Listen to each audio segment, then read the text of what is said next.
Lalu bagaimana saudara pelaksanaan hari pertama PSBB transisi hari ini di Jakarta? Kami segera terhubung dengan jurnalis Kompas TV Diana Valencia yang pagi hari ini berada di stasiun kereta api Manggarai, Jakarta. Diana, selamat pagi. Seperti apa situasi pagi ini di stasiun kereta api Manggarai? Ya Bayu, saya ingin menceritakan terlebih dahulu sebenarnya setidaknya ada dua skenario utama yang telah dipersiapkan oleh PT Kereta Komuter Lain Indonesia menyambut fase transisi PSBB wilayah ibu kota.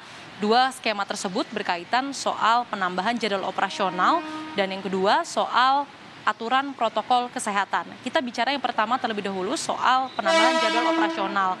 Pada masa PSBB di tahap pertama sampai dengan tahap ketiga kemarin, operasional kereta itu hanya dari pukul 6 pagi sampai dengan 6 sore.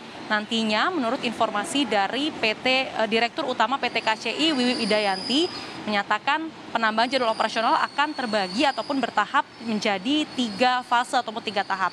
Fase pertama akan ditambah dari pukul 4 pagi sampai dengan 6 sore.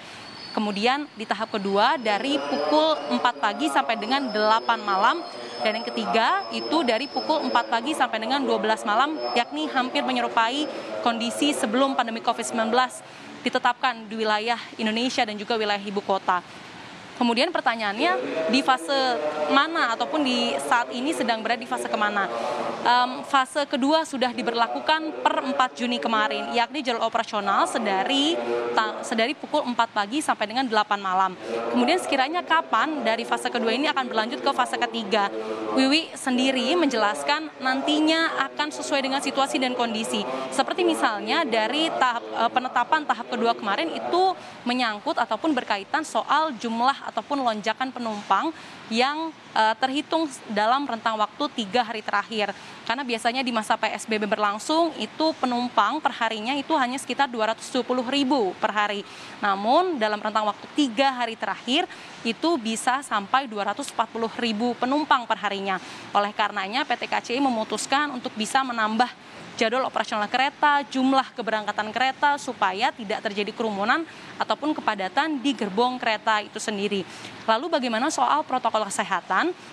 Sebenarnya tidak jauh berbeda dengan penerapan protokol kesehatan di masa PSBB tahap pertama, kedua, dan juga ketiga. Tapi yakni misalnya dengan wajib menggunakan masker, kemudian meminimalisir transaksi tunai, kemudian juga wajib menjaga jarak ataupun physical distancing antar penumpang. Lalu apakah ada aturan baru? Jawabannya ada, Bayu. Ada 2 aturan baru yang nantinya akan berlangsung ataupun diberlakukan per 8 Juni mendatang. 2 aturan tersebut yang pertama adalah larangan berbicara bagi penumpang di dalam gerbong kereta, entah itu secara lisan ataupun melalui sambungan telepon. Hal ini diberlakukan untuk bisa meminimalisir droplets ataupun percikan liur antar penumpang ataupun kepada benda-benda yang ada di gerbong kereta seperti misalnya pegangan tangan dan lain sebagainya. Kemudian yang kedua itu adalah pembatasan penumpang usia rentan begitu. Per 8 Juni nanti balita tidak diperbolehkan naik KRL. Kemudian kalau untuk penumpang lansia juga hanya boleh naik KRL di waktu-waktu tertentu, yakni di luar jam sibuk sekitar pukul 10 pagi sampai dengan 2 siang. Lalu bagaimana sekiranya kalau misalnya ada balita ataupun penumpang usia lanjut yang ingin naik KRL? Mereka harus lapor ke petugas terlebih dahulu untuk bisa menunjukkan ataupun menjelaskan urgensi mereka, mengapa mereka mau ataupun ingin naik kereta seperti apa. Baru nanti ditentukan oleh petugas di sini apakah sekiranya mereka boleh atau tidak naik ke KRL. Kemudian kalau menurut pantauan kami sedari pagi, penegakan ataupun penerapan protokol kesehatan juga semakin baik dan juga semakin ketat. Petugas keamanan di sini dibantu dengan petugas ataupun satuan dari TNI juga semakin aktif menegur masyarakat yang sekiranya masih belum patuh protokol kesehatan. Seperti misalnya menggunakan masker tapi tidak secara sempurna. Misalnya bagian hidung ataupun bagian mulut itu masih terbuka. Jadi petugas keamanan di sini juga semakin aktif. Mereka juga memegang pengeras suara supaya bisa lebih mudah begitu menegur masyarakat yang sekiranya masih belum patuh protokol kesehatan di area stasiun. Kurang lebih seperti itu situasinya, Bayu. Baik, terima kasih Diana Valencia untuk laporan pagi hari ini di Stasiun Kereta Api Manggarai, Jakarta Selatan.